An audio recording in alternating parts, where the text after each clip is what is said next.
we have to have a working class centered politics if we are going to succeed, and also if we are going to stave off the scourges of authoritarianism, which also provides political siren calls to allure people into finding scapegoats to blame for rising economic inequality, both domestically and globally. I think this is a moment where we are seeing our presidential administration tear apart the transatlantic partnership, rip up every democratic norm, and really calling into question, as was mentioned by Dick Carney at the World Economic Forum, the rules-based order that we have, or question mark, do we have? U.S. Representative Alexandria Ocasio-Cortez decided to go to Munich to push her progressive agenda onto the world stage. At the Munich summit, AOC took her domestic troubles abroad. She decided to elaborate clearly on her competing vision for U.S. foreign policy, surrounded by a foreign audience. Speaking in front of that foreign audience in Germany, AOC, and I quote, outlined what she called an alternative vision for a left-wing U.S. foreign policy, end quote, a direct challenge to the current U.S. administration. That challenge is not necessarily wrong and is 100% protected by the First Amendment to the U.S. Constitution. The challenge also recognizes that domestic politics does and should influence the president's foreign policy, with Congress playing advisory roles in such areas.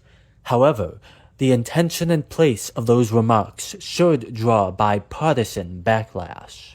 Not only did AOC decide to take a domestic political debate abroad, but she also decided to directly and intentionally undermine U.S. foreign policy in front of a foreign audience while at a foreign event. At that foreign event, AOC stated how she intends to push forward an alternative vision for U.S. foreign policy.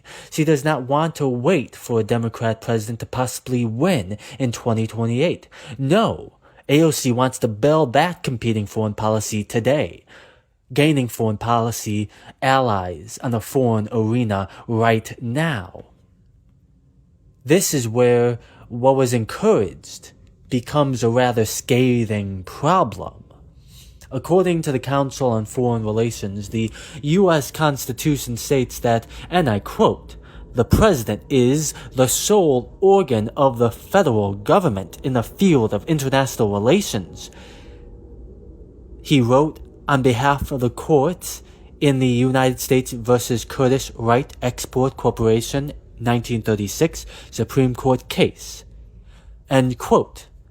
The president is the chief, if not the sole, proactive force in U.S. foreign policy. Congresswoman AOC does not have a right to go abroad and use her title to intentionally try to present a foreign audience with a competing foreign policy agenda. Don't just take the U.S. Supreme Court's word for it, nor my word for it.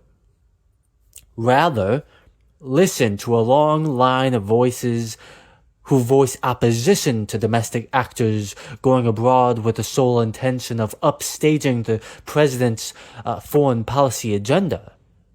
Firstly, there is the Logan Act of 1799, which forbids unauthorized individuals from going to foreign governments with the intention of undermining the official position of the U.S. government. Granted, this case surrounding AOC was not a negotiation, but the same spirit exists that Logan encompasses. An unauthorized person should not, in good behavior, go to a foreign nation, a foreign conference, and speak in front of a foreign audience with the intention of undermining official U.S. foreign policy, knowing full well the stunt is for domestic audiences in the United States. Secondly, there is the long-standing principle of the one-voice doctrine, which stipulates that the nation on the world stage should speak with one voice. That one voice encompasses the president as the sole representative. However,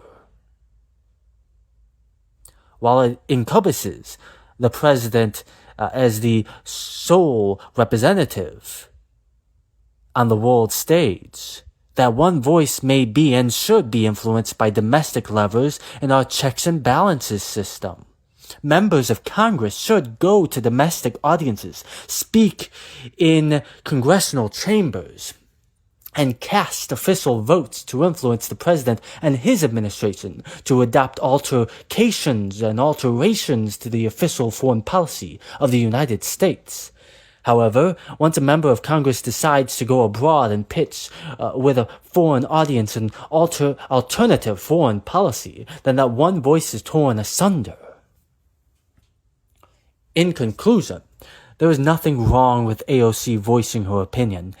It's in general encouraged and vital for the healthy functioning of our separation of powers and checks and balances. However, what is wrong with AOC's statements is where they took place and the intention to directly undermine that one voice foreign policy of the United States. Members of Congress are encouraged to speak their mind on foreign policy, encouraged to introduce legislation to compel action from the president, and are even encouraged to hold administration officials to account in public and open hearings. Members of Congress have a role in shaping that one voice.